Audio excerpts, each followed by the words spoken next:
Okay, you have bought a lovely, beautiful Skywatcher Heritage 100 millimeter telescope. Beautiful colors. I wish they had this color for the refractors, a little golden also, something like that. But anyway, it's a very beautiful telescope. It's a very capable, better than whatever I could have when I was a kid. And it has a very good mirror, I must say that. And the image you get with this is quite sharp. The thing is that the telescope has a F number, which is only 4. That means it's a fast telescope. It gives you very wide angle view. But if you want to watch objects which are like moon or Jupiter and you want to see more details on them, it's better to have a telescope which has a higher F number. Higher F number means, what is F number first of all? F number is the focal length of the telescope.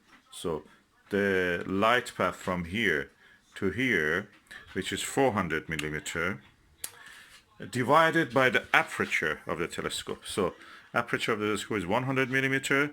F number, the focal length is 400. 400 divided by 100, both of them are in millimeters, gives you the number of F4.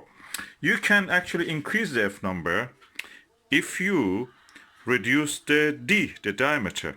So if I can by one mean reduce the F number, the D number, I go with a lower, a higher F ratio, and that helps me to actually see more details on the moon, better details or more stable with a sharper, crisper, and the planets. It practically makes it a slower telescope in the astronomical terms. This is a fast telescope. The F number is low. If I can make it to F number 10 or 20, 19, I can make it to be slower, and that means makes it practically a planetary telescope also. There is a aperture stop here, but this is at the center, and this obstructed by the central obstruction here, the primary, secondary mirror here. So if you want to avoid that, we can make an off-center circle like the one that is here, and for that I will show you how to make one. I will show you. Okay, this is telescope actually on a beautiful Dobsonian.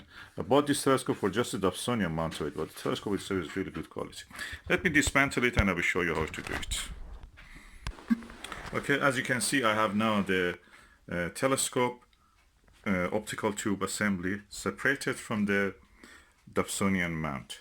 I must say I have two of this telescope because of this Dobsonian mount. I use it in my other refractors, and one of them is actually on this one. So it's a very good versatile Dobsonian mount, and it's worth every penny that you spend on this. So I'll put the Dobsonian mount. I don't need it at the moment. I just go for the reduction of the aperture to make the F number larger.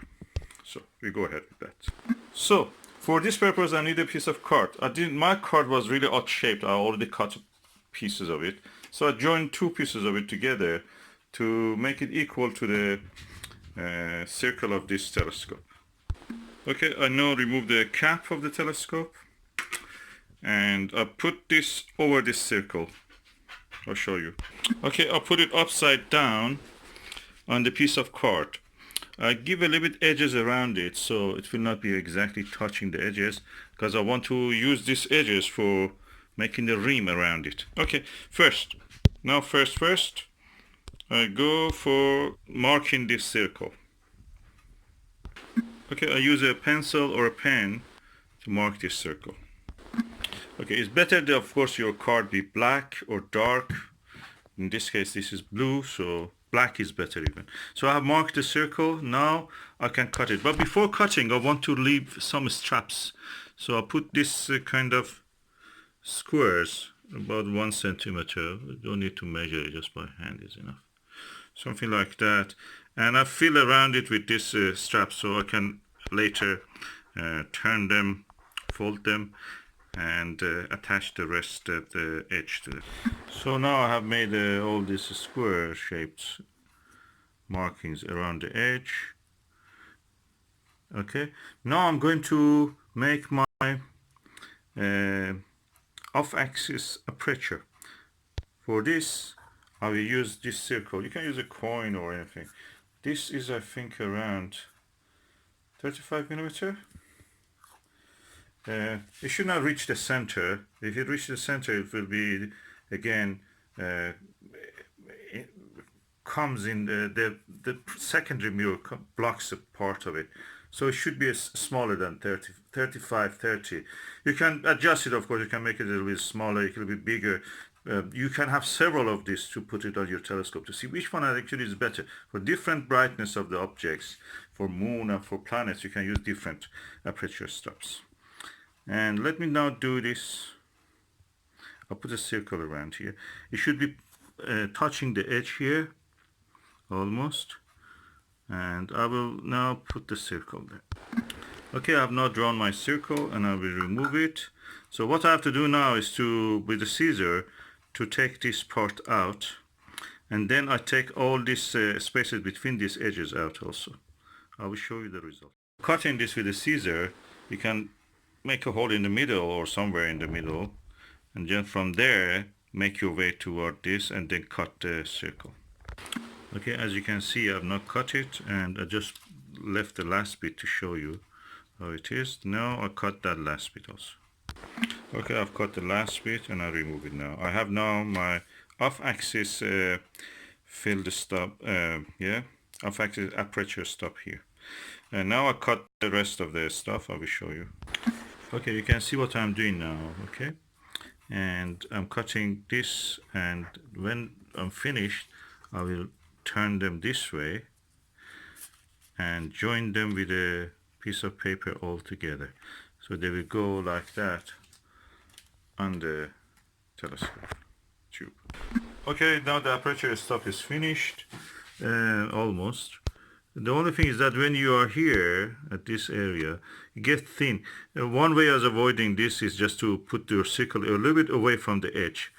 But here I made that mistake. But anyway, I gave a little bit thickness out of the circle, as you can see. So I didn't exactly went on the line. I just moved a little bit out of it.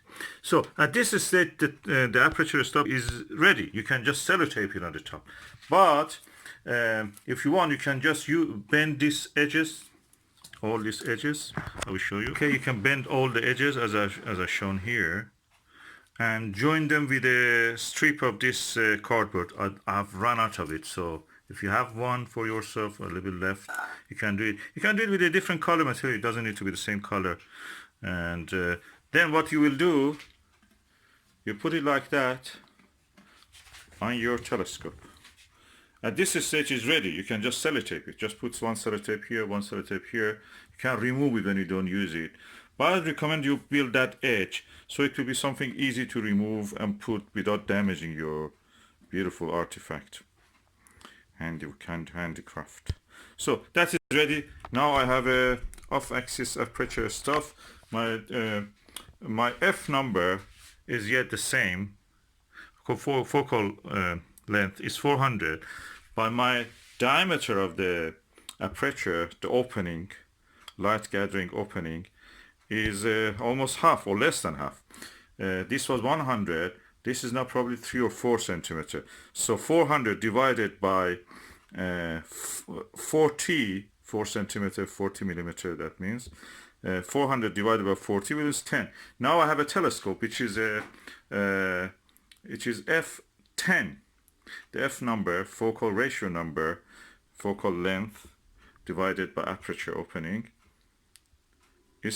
makes it 10. So it's very slower telescope.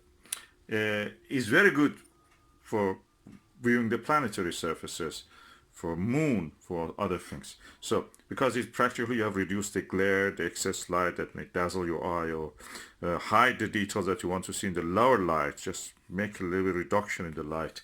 That makes it possible. You can make several of these. You can make it smaller than this. You can make it a little slightly bigger.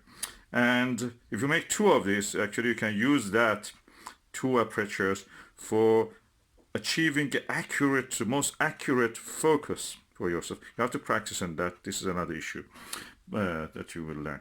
But at this stage, this is ready. You can just sellotape it here, sellotape here, or as I mentioned, use a cardboard